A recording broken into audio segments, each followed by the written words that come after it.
Political reporter Ziyanda Ngcobo is in Centurion, joining us now live.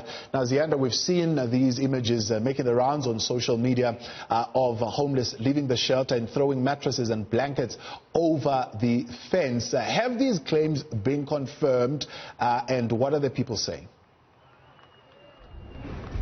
Definitely, Thabo, these claims have been confirmed, and right now you can see behind me the homeless are actually enjoying some physical training that's been arranged by the facility. You'll recall that some of the people who've been brought here to the Littleton Sports Park were taken from other places such as the Caledonian Stadium in Tshwane, and in fact I'm going to move towards one of the homeless men who we'd initially spoken to, Thabo, maybe just over a week ago, and he's now here at the Littleton Sports Complex. His name is Tshepang Motsepe. Tshepang, how are you feeling about this facility now? We recall that at the Caledonian you raised a lot of issues. How have you been treated here now? Yeah, the treatment is much better here, and it's more convenient for my fellow comrades. We have the right sanitations. Everything has been put into place.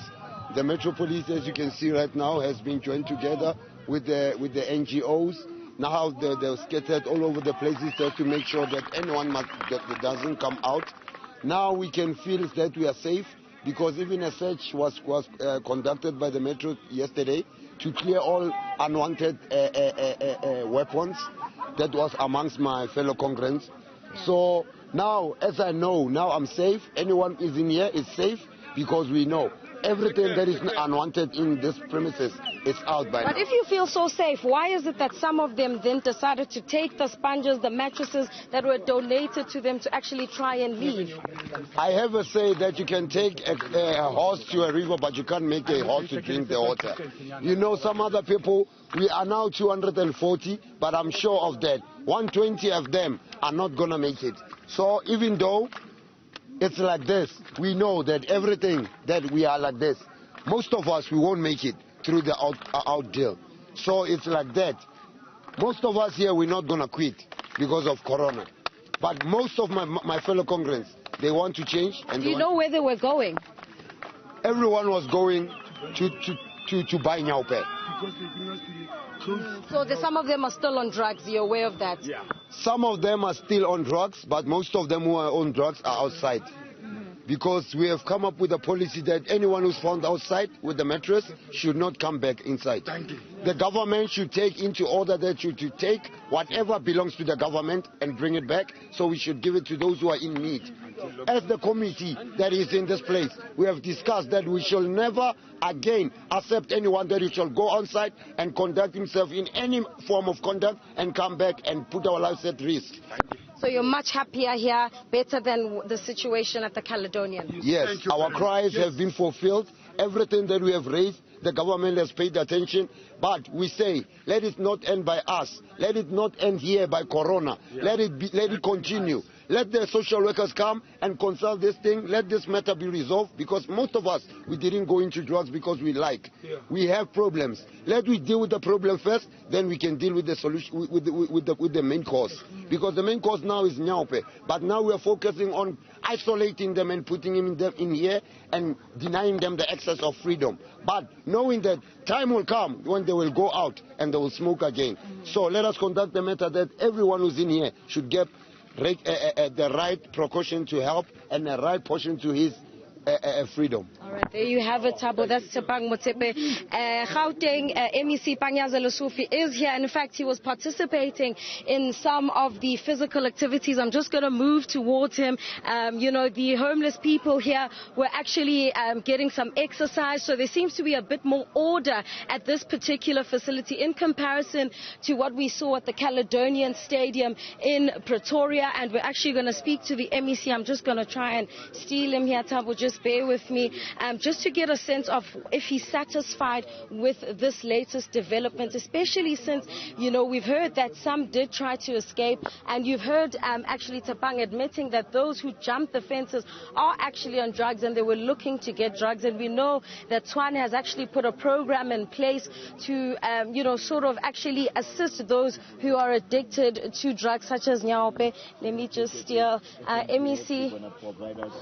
MEC, you're live on Newzroom Afrika. Can I just steal you just for a bit? MEC, we've actually spoken to one of the homeless men who was taken from the Caledonian Stadium and brought here. They are extremely happy with the conditions here rather than what we saw at Caledonian, but also they've also admitted to a drug issue that exists, and that's what caused, you know, what they're saying, that's what caused some of their fellow homeless people to try and leave the facility with the mattresses. First of all, let's start with the drug program to assist those who are addicted.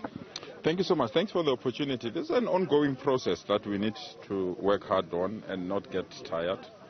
You might have seen that on the other side, we've got the medical team from the University of Pretoria that is assisting us. First to screen, secondly to give them medication that they are missing because they are no longer at the places that they used to get that medication. Thirdly, which is very, very important, to have a long-term solution. For example, they've identified someone with TB and they've removed that particular individual, is now under severe medical attention, because that's what we want to do, so that there is a long-term solution as well to their medical conditions. But that will allow us to go to the next stage, which is to keep them busy. I mean, you've seen we've been exercising with them. We want to thank the team that is doing this kind of work. But we are also trying to say there must be life beyond lockdown. What is it that we need to provide? So we are looking at various options. The first one, which is at an advanced stage, is to provide them with soft skills, you know. Skills either to drive forklifts or to do queue marshalling, plumbering, electrician, and all other things. So we are looking at those particular soft skills. But secondly is documentation. Majority of them just need one document to change their lives, which is an ID document. Because if you have that document, you can go for a social grant, you can queue for work and other related matters. So we're doing a selection of that information. But thirdly, connect them to their families. Because that's a long-term thing, to say, what is it that made you to live at home? Can you provide assistance, reconnect? If it's not possible, yes, we'll continue to. But last is to strengthen the NGOs, because post the lockdown, the NGOs continue to do this work. So there will be donor fatigue. Those that are giving you money now will not give you money forever. So, but the NGOs are there forever. So strengthen them to deal with the challenges and ensure that beyond the lockdown, the NGOs can still cope. Having come here, MEC, are you getting a sense that as the government you're getting a better handle on how to manage this from a social development aspect, even when it comes to donating food to those who are vulnerable? How is the process of tracing those who are in need getting underway as we, you know, that the lockdown has been extended? The good thing is that when they're here, they're under our care. But there are also challenges. To have this large number of people for the first time, we didn't plan for it, we didn't anticipate it, the numbers are huge. For example, the quality of food is not what it's wanted. They are raising concern about the quality of food, that they're not giving the food that they really think is ideal. But secondly, they really feel that there are things that are missing, for example, their blankets goes missing and other things. So thirdly, it's a freedom of movement. Yes, they accept they're in a camp, but allow us to move so that we are adults, we are matured, we can come back when we feel that we need to come back, you know. So the security must not be that harsh. So we need to find a way and a mechanism of meeting that requirements, but also ensuring that we don't create the problems that we're trying to avoid. I'd like to jump in there, ABC, because we of course know that some actually tried to leave with mattresses and blankets yesterday. How are you going to ensure this balance? Because, I mean, even some of the homeless here are saying they admit that actually those who are leaving, they also don't want them to come back because they might put those who are at this camp at risk. So if you're saying you want to, you know, meet some halfway to have them leave, how are you then going to mitigate against the risk of possible spread within this camp that you've set up? I believe in consultation. Consult with their leaders. Let's meet each other halfway. I'm not saying what you're proposing is right, what they're proposing is right, but if we meet and consult each other, we can meet each other halfway and then find a way of dealing with it. Remember, we're doing this for the first time. We've never had it before. So all of us are experimenting through this process. So our approach, therefore, is to say, let's listen to both sides and develop a mechanism that can assist them. But find a way where they can register their concerns, because they're human beings as well. They've got rights, they've got needs, so we must not treat them as if they are children that must be dictated to say, do this, do this, do this. They have the right also to say, no, we can't do this, we want to do this. If we work in that environment, I really believe this will be an example on how we give our people a second chance in life, so that they can acknowledge that the state is caring for them and the state is assisting them. It's not dictating to them, because the manner we do things will dictate how we end up after lockdown. But if people believe they're taken care of, they've given us their information, we analyze each individual, because each individual, they have their own needs. You can't treat them as a group.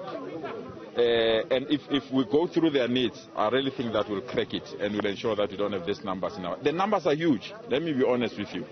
We might have people here. I move around as well. There are still others that are still outside.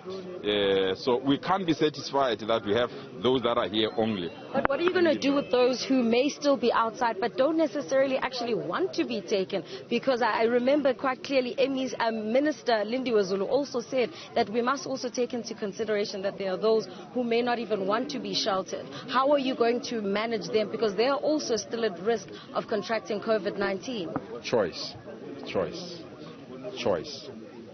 Persuade, don't force.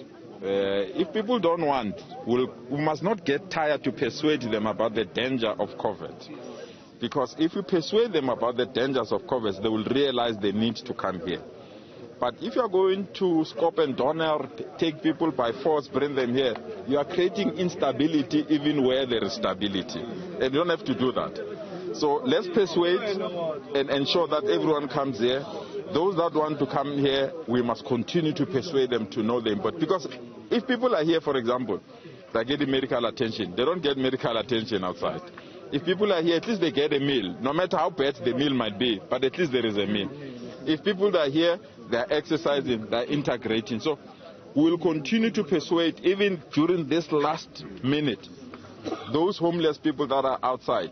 I want to persuade them, you are better off here than outside. All right. Well, there you have it, Thabo. That's MEC Panyaza Lesufi basically saying that this process is also an opportunity to show the homeless that the state cares about them. They've provided medical assistance for those who may be addicted to Ngcobo, but also food and mattresses. He's saying the process hasn't been perfect, but through consultation, they will get to where they need to be, Thabo.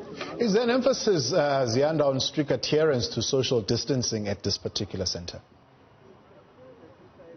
Well, there was, Thabo, but I think it is quite difficult. MEC, we can see that social distancing, not necessarily easy, but I can tell you that when they were exercising, there was a level of social distancing, but they are also aware that there needs to be social distancing. But of course, as we've seen, even at shopping complexes and in other public spaces, social distancing seems to be the critical challenge.